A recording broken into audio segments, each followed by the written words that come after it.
ఒకసారి పైకి వెళ్ళి చూసుకున్నాడు, మేడ మీదకి వెళ్ళాడు, ఇళ్ళంతా తిరిగాడు. ఇక్కడ ఈ వస్తువు ఉండాలి కదా, ఇక్కడ ఇది ఉండాలి కదా, ఇక్కడ సింహాసనం ఉండాలి, ఇక్కడ ఉయ్యాల ఉండాలి, ఇక్కడ ఇది ఉండాలి, అది ఉండాలి, రాజుగారు అప్పుడు అది ఇచ్చాడు, రాజుగారు ఇప్పుడు ఇది ఇచ్చాడు అని చెప్పేసి ఒకసారి లోపలికి వెళ్ళి ఆ భోషాణాలు, వెనకటి కాలంలో భోషాణాలని ఉండేవి, ఆ భోషాణాలు ఇనప పెట్టెలు అన్నీ కూడా వెతికి వెతికి చూసుకుంటున్నాడు. ఈ యజ్ఞదత్తుడు వెళ్ళి లోపలికి వెళ్ళాడు. అనుకుంటున్నాడు ఒక్కొక్క దాన్ని చూసి, ఏడబోయెనో కదా మేడలో మంజిష్టి పెను పండువుననైన పెట్టజాలా. ఎక్కడికి పోయిందో వినపబిట్ట ఆ బీరువా తీసి చూశాడు. మంజిష్టమో ముంజేతి కంకణంగా ఉండేటటువంటి ఆ కడియం ఎక్కడికి పోయింది కదా, అది లేదు, ఏమీ లేవు.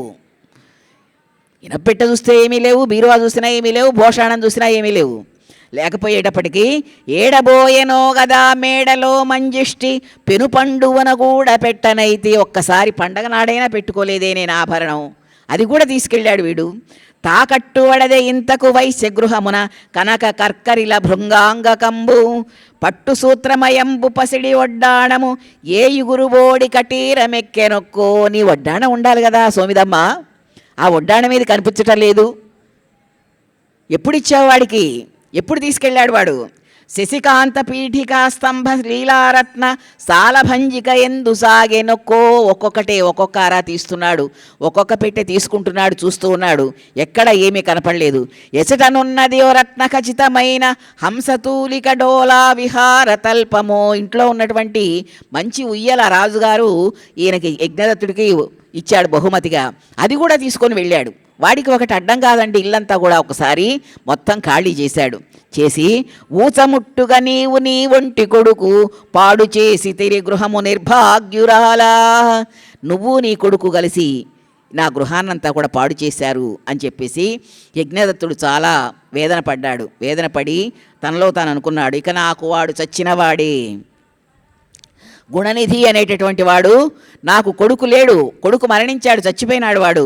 చాలు నింక నా పాలికి చచ్చినాడు కొడుకు గుణనిధి అనువాడు విషము కుల విషంబు. నాకు గుణనిధి అనేటటువంటి వాడు చచ్చిపోయినాడు, కులానికే విషమైనటువంటి వాడు నా పరువు తీసి ఇట్లాగ చేశాడు అని చెప్పేసి తిలలు దర్భయు ఉదకంబు తెత్తుగాక ఏ నివాపాంజలుల వానికిత్తునిప్పుడు.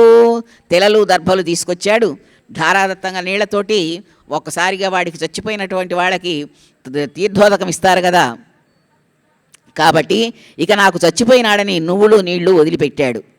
ధర్మోదకాలు తిలోదకాలు అన్నీ చేసి నాకు ఆ గుణనిధి అనేటటువంటి వాడు మరణించాడు, నాకు కొడుకు లేడు అని చెప్పేసి ఈవెండ్ కూడా ఇంట్లో నుంచి బయటకు తరిమేశాడు ఆయన.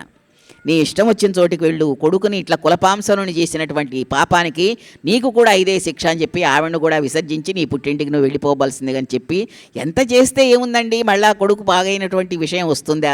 చివరికి ఇలాగ చేశాడు. చేసేటప్పటికీ అగ్నికర్యంబైన క్రియాకలాపంబులు నిర్వహించి సోమిదమ్మను గెంటి గుణనిధి తెలిసింది ఈ విషయం.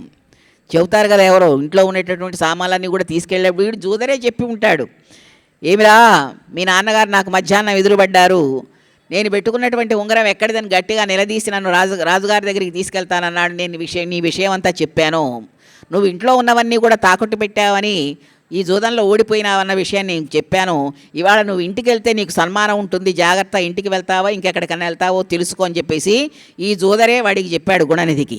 చెప్పేటప్పటికి ఇంకప్పుడు ఇంటికేం వస్తాడండి, ఇంటికి వస్తే తండ్రి ఊరుకోడు కదా, తిలలు దర్భలు పెట్టి నీళ్లు వదిలాడు కదా చచ్చిపోయినాడు కొడుకని. కాబట్టి ఇక ఏమి సేయుదు నేనెక్కడికేగుదు, నేనెక్కడికేగువాడా. అప్పుడు గుణనిధి అనుకుంటున్నాడు మనవాడు, ఏమంటున్నాడు, ఏమి సేయుదు ఎక్కడికేగుదు నేగువాడ ధనము నిప్పత్సరంబు విద్యయు హుళక్కి. ధనం లేదు చేతిలో, పోనీ చదువు ఉంటే ఎక్కడికన్నా పోయి ఏదో ఉద్యోగం సద్యోగం చేసుకొని బతకొచ్చు అంటే ఒక మంత్రం రాదు, ఒక మరి విద్య రాదు, వేదం రాదు, పాడు రాదు, ఏమి రాదు. నేను అడ్డగాడిదిలాగా తిరిగాను ఇప్పటిదాకా. ఇప్పుడు నేనేం చేయాలి? చేతిలో డబ్బులన్నీ ఆ జూదర్లకే ఇచ్చేశాను. పెట్టసాగెడు నా చేయి భిక్షసేయ ఇట్లు నేరుచు దైవంబ ఇరుగ నీకు. అయ్యో, ఇప్పుడు అందరికీ ఇచ్చి ఎంతో ఇదిగా ఉండేటటువంటి నాకు ఇటువంటి కష్టం వచ్చింది దైవమా, ఏం చేస్తావు నువ్వు అని చెప్పేసి వీడు ఆలోచిస్తున్నాడు. ఎక్కడ విద్యాధనం గురించి అనుకున్నాడు, అప్పుడు అనుకున్నాడు చదువు అనేటటువంటిది ఎంత గొప్పది, దొంగలు కానీ ఎవరు కానీ దోచుకోలేనటువంటిది, అటువంటి ధనాన్ని నేను పోగొట్టుకున్నాను. ఏ భయంబులనెంచోట నెనయలేదు నరునకెప్పాట విద్యాధనంబుధనమో. నరునకెప్పాట విద్యాధనంబుధనము. విద్యాధనమే ధనమైనటువంటిది కదా, అది కూడా లేకపోయింది అని చెప్పేసి కూర్చుని వాడు అక్కడ మరి జూదర్లు ఎందుకు రాణిస్తారండి? వీడు ఇంట్లో నుంచి బయటికి వచ్చాడు అని తెలిసిన వెంటనే వాళ్ళు కూడా వాడిని బయటికి నెట్టేస్తారు. ఎందుకంటే వాడి దగ్గర ధనమేమీ లేదు. ఇన్నాళ్ళ నుంచి ఇంట్లో ఉన్నాడు కాబట్టి ఇంట్లో ఉన్నవన్నీ కూడా బాగా చక్కబరిచాడు. తీసుకొచ్చి వాళ్ళ తల్లి బంగారం అంతా కూడా ఎక్కడున్నది కూడా లోపల ఉన్నదంతా కూడా తీసుకొచ్చి ఇచ్చాడు. ఇంట్లో ఉన్న వస్తువులన్నీ కూడా తీసుకొచ్చాడు. ఇక వాడు ఇంటికే వెళ్ళండి, ఇంకెక్కడి నుంచి వస్తుంది ధనం? అది తెలిసింది ఆ జూదర్లకి. వాడిని బయటికి నెట్టారు వాళ్ళు. దగ్గర డబ్బు లేకపోతే ఎందుకు రాణిస్తారండి? మనం లోకం చూస్తున్నాం కదా, మనకు తెలియనటువంటి విషయం కాదు ఇది. వాళ్ళు బయటికి నెట్టేశారు. బజార్న పడ్డాడు, వీధిలో తిరుగుతున్నాడు. ఆ అరుగు మీద ఈ అరుగు మీద తండ్రి కనపడకుండా అక్కడ ఇక్కడ కూర్చొని అనుకుంటున్నాడు, ఆకలి అవుతున్నది, పిలిచి పెట్టేటటువంటి వాళ్ళు లేరు. ఇటువంటి వాడికి ఎవరు పెడతారు? ఇటువంటి మంచివాడికైతే ఏదో కష్టం వచ్చిందంటే రానాయన ఇప్పుడు మా ఇంటికి భోజనానికి రారా, పర్వాలేదులే అని చెప్పి అంటారు. ఇట్లాంటి వాడికి ఏ విధమైనటువంటి సంస్కారం లేనటువంటి సంస్కారహీనుడిని ఎవరు పిలుస్తారు? ఎవరు ఇంత భోజనం పెడతారు? ఎవరు రమ్మంటారు? ఎవరు ఉండమంటారు? కూర్చున్నాడు అక్కడ ఆ పాడుపడిపోయినటువంటి ఇళ్ల గోడల దగ్గర, అరుగుల దగ్గర అక్కడక్కడ కూర్చొని అనుకుంటున్నట్ట. అరుణగభస్తి బింబముదయాద్రిపైన్ పొడతేర గిన్నెలో పెరుగును వంటకంబు వడపిందియలున్ గుడువంగబెట్టు నిర్భరతర కరుణాధురీణయగు ప్రాణము తల్లియున్నదే. హరహర ఎవ్వరింక కడుపారగబెట్టెడు ఈప్సితాన్నముల్.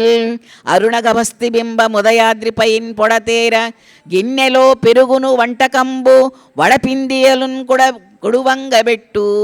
తెల్లవారుతూనే అరుణగభస్తి బింబం